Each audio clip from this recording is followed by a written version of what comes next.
This is a Wild Game Production podcast.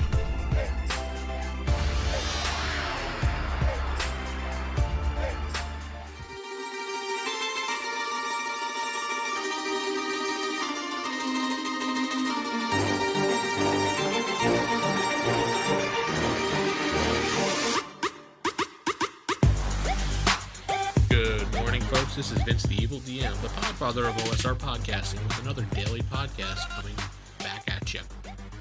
Doing pretty well, slept pretty well, got my coffee sitting here this morning, waiting to start work. Decided to record a little short podcast because people have commented lately that they do enjoy the daily podcast that I do, regardless if it's focused just on a pure topic of gaming or me just rambling about gaming. So I guess some people do enjoy these things and do look forward to them. So I will continue them as long as I could figure out topics to continue with it. Now that the whole election debacle is pretty much over with and, we have to wait to see what's going on, why not distract one another by starting a new campaign? It's a perfect time, actually. Starting a new campaign can be fun and exciting. Drawing up characters and getting, rolling up characters and then drawing them up, because if you have an artist in your group, there's nothing better than getting that whole concept going with your buddy and sitting down at the table and watching him kind of draw, or her, I should say, draw up your character and then look over to you. What do you think about this? What do you think? I remember when I was a kid and we had one of the guys in our group was very good at drawing, not like professional, but the stuff that you would see in, well, I should say it was professional. I shouldn't discount it as not, so I apologize for that. But it was on the level that you would probably see in Palladium or some of the things you would see in Dragon magazine, by amateur artists. He wasn't a professional artist, obviously, but he knew how to draw. I could draw stick figures, and that's about all I can draw.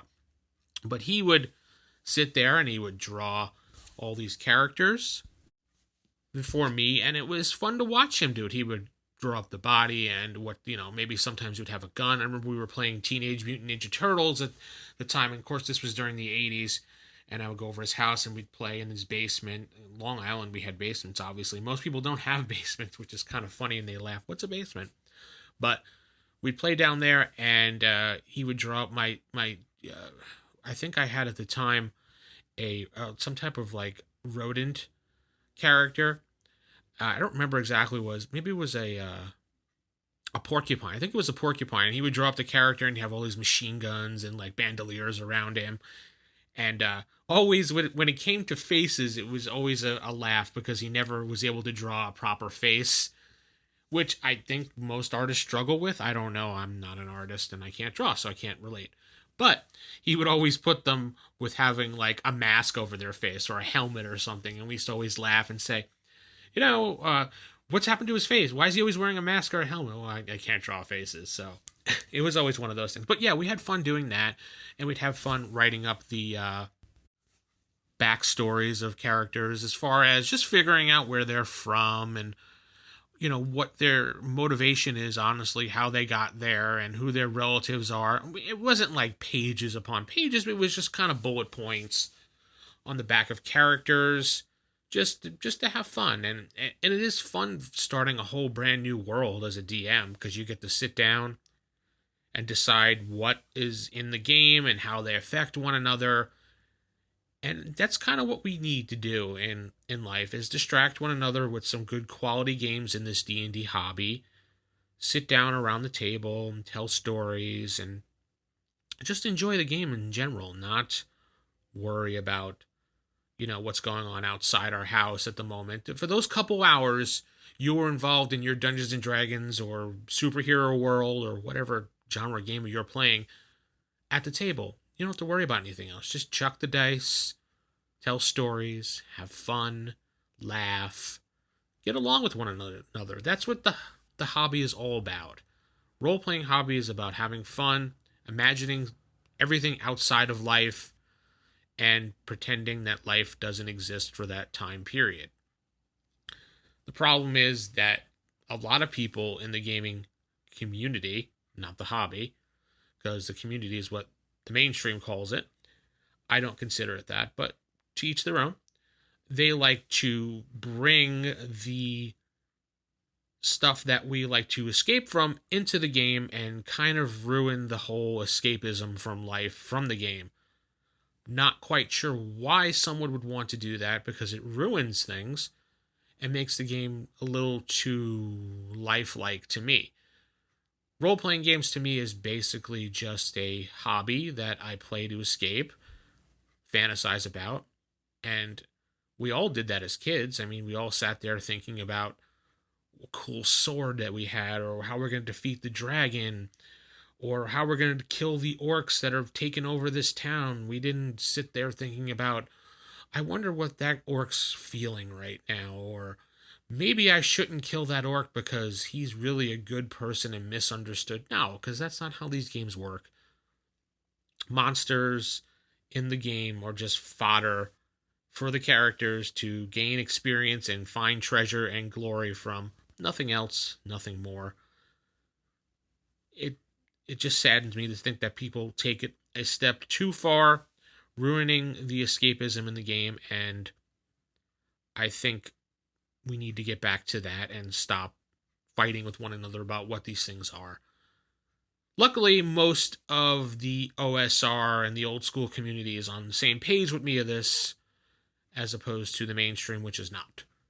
But again, we have to say to each their own, and however you want to play your game, you play it, because I've always preached it's your world, your story, your rules. You play how you want. And if you want to play a story where the orcs have feelings and have a backstory and they're misunderstood, then by all means, then you do that. Me, I'll stick to what Mr. Gygax, the father of D&D, has put in the books and has described and taught us all these years when playing. Sure, Gary flip-flopped a lot of things in his life, but who cares?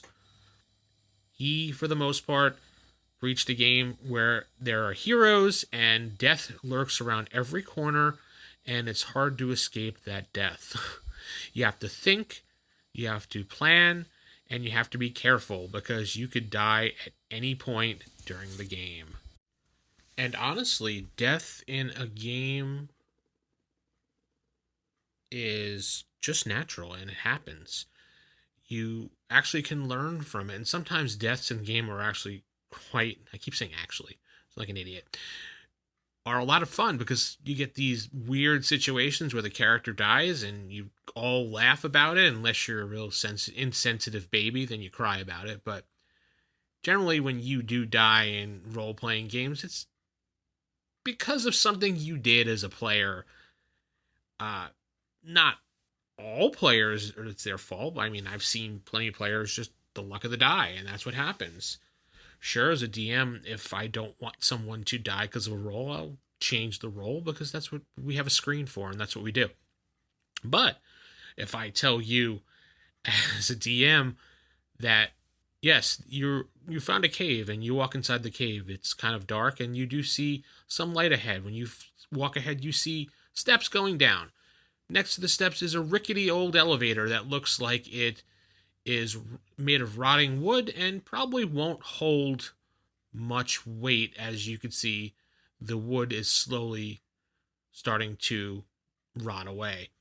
Now, as if you as a player decide I'm going to go on this elevator with full plate armor on, you're going to plunge down.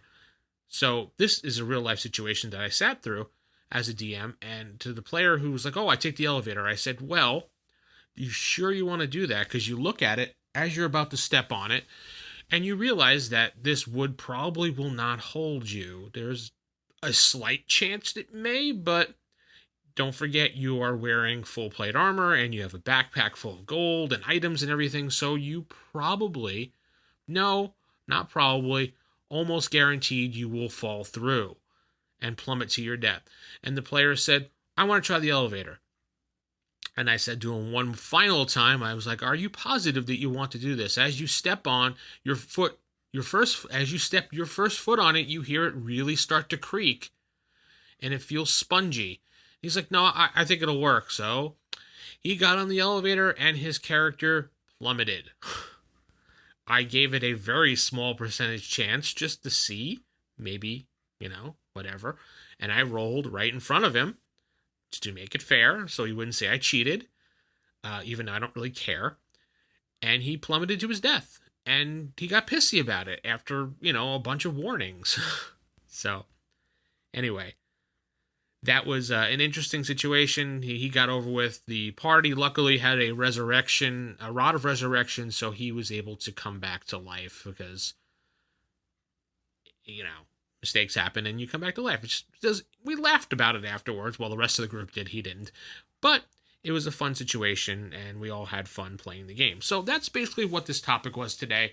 It's a great time to start a campaign, build some memories, some stories, some fun times with your friends, and enjoy role-playing as a whole. That's what we really need to do right now. Escape from life. Escapism, right? So it's your world and your rules and your story. Play how you want.